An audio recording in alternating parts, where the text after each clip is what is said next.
Hey guys, welcome back to Mainville ATV and Outdoors, where we do all things all-terrain. It has been a while. It has been a couple of months. I had some opportunities that I really wanted to take advantage of, and I'm really glad I did. I'm really glad I took the time to do those things and do them right. They're not really related to what we're doing here today, but when opportunity knocks, like I tell everybody, just take it. Take advantage of it. Go do that. I have also I took a break, which is kind of crazy for me to say. Anyone who knows me is like, taking a break is off the table, but I actually did, and it was probably one of the best things I ever did, actually. I don't know if you know this, but I've been on YouTube for the better part of a decade now. When you do YouTube for that long, you're making that many videos, like literally thousands of videos I'm making and putting out on the internet.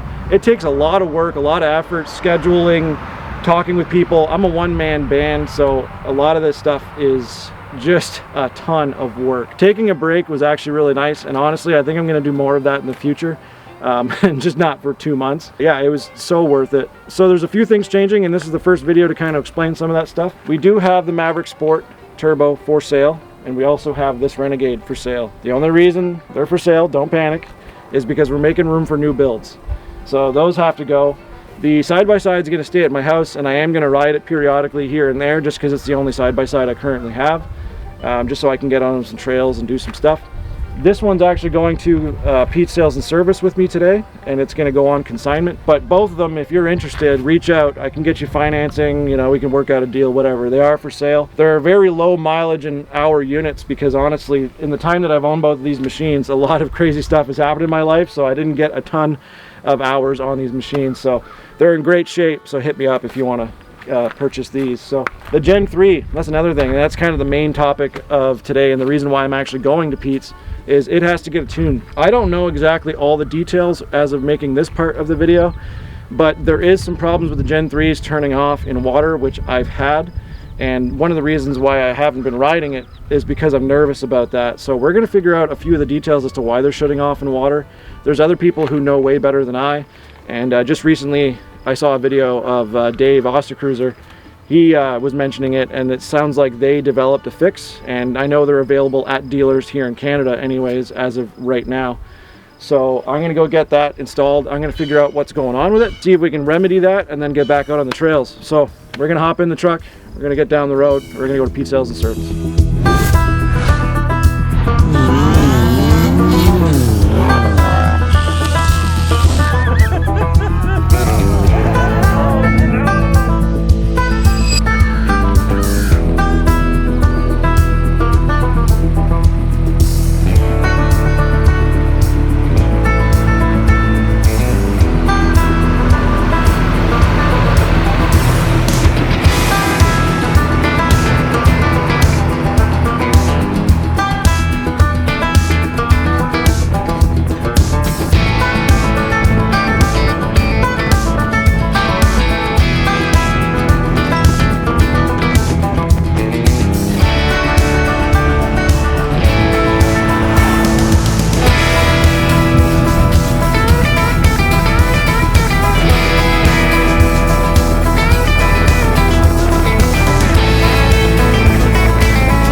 So I've got Todd here. Todd is the second generation of 3 working here and the owner of Pete Sales and Service. Someone that I have worked with for 7 years, yeah, 6, 7 years, yeah. Maybe even more. I used to live literally across the street from him. I have bought all of my units from here. Todd here is going to help us today do the ECU flash, and we're also going to look into that breather fan breather.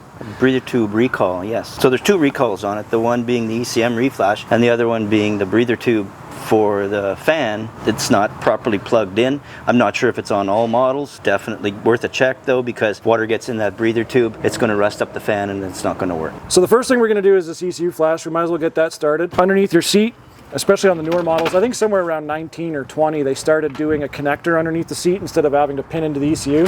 Yes, yeah. But these new models, you're going to see it right underneath here.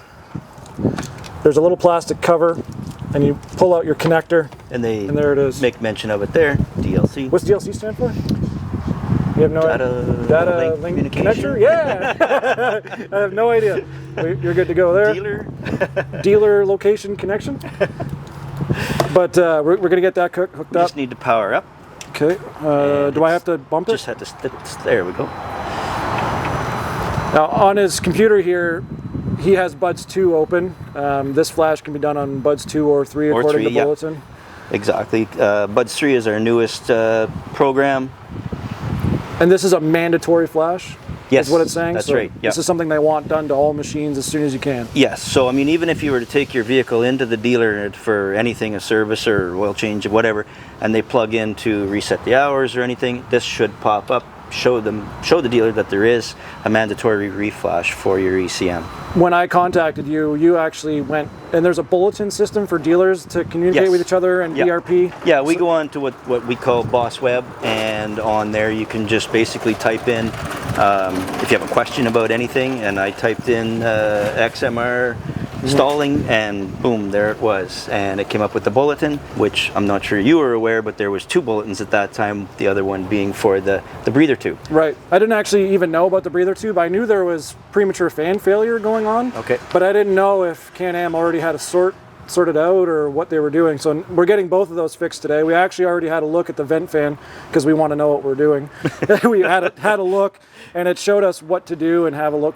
And honestly, it's a simple fix, and we'll show you that in a moment. This is getting flashed up. Yeah, it takes a little bit. It's scanning all the modules, going through its checks before we can actually get into the program to be able to do the flash. So they were saying this is, what is it? An idle instability is what they're calling it. Idle instability, yes. Yeah, that's about all they tell us. We really, other than what it says in the bulletin and from what feedback we get from you, the customer, that's about all we know about it.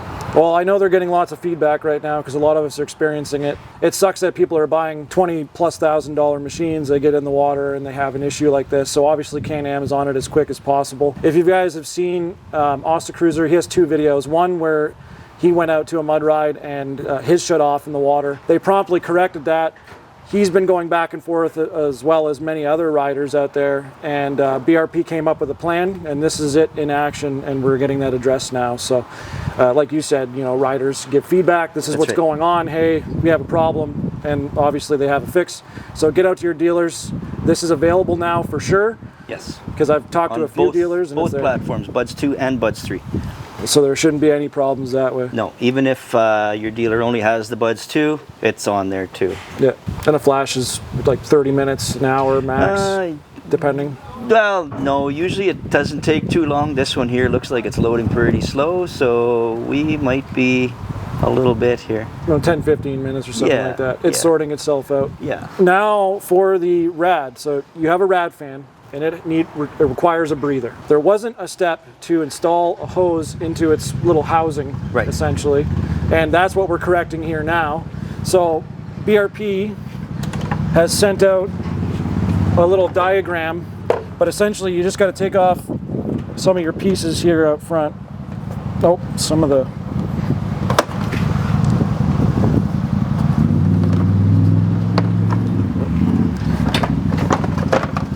and obviously we've already been in here, but I'll bring you guys up a little closer so you can see what we're dealing with. So when you're actually PDIing this and installing it, taking it out of the crate, some of these components aren't actually installed, they'll be in boxes. This tube is one of the things that you install. I took it off already. Behind it, you're going to see this vent tube, and it has a routing that you can install, and it routes through, and then you're going to see this right here. So normally that wouldn't be installed there. So that's the end of that rad fan tube, that breather, and it needs to be inserted into that. There's a little prong that you put it over, and you get it in there, and that is the correct installation. I believe yours was just laying up on top of the rad, was it not? Yeah, it was just routed up here and sitting here. And at the time, there was nothing to say that that was wrong, so we left it like that. But now, it actually just gets installed here. So this is something you can do at home. It takes 5 minutes, but of course, if you bring it into your dealer, they'll help you sort that out as well. So when you go in for these recalls, they're kind of combined together. So you're gonna see that breather tube recall as well as this flash kind of jammed together in some of the bulletins and the way they speak about it. They are separate issues, but it's something they basically acknowledged at the same time and sent out an update for at the same time. So yeah, that's something that we're experiencing. But I mean, honestly, this shouldn't take you much longer than, you know, let's say half an hour, just to leave a little bit of grace in there. the flash is what takes the longest. Yeah. You shouldn't break a sweat doing this. So a pretty simple fix, you know, give us some confidence back in the water. We're going to get out and do exactly what this machine does.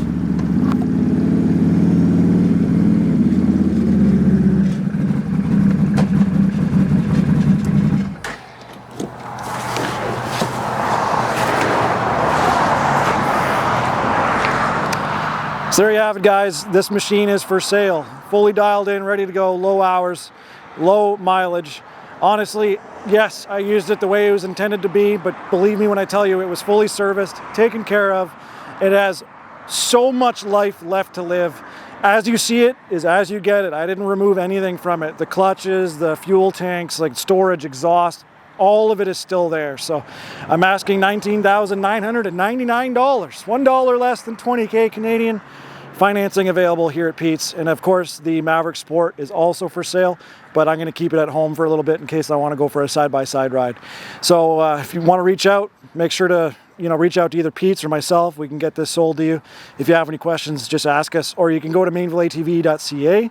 You can click articles, and under that you're going to find every build we've ever done, and you're going to find everything that we ever did to the machine up to date. So that's available for this Renegade as well as the Maverick Sport. Big thank you to Todd, Pete Sales and Service, the team here. They've taken care of me.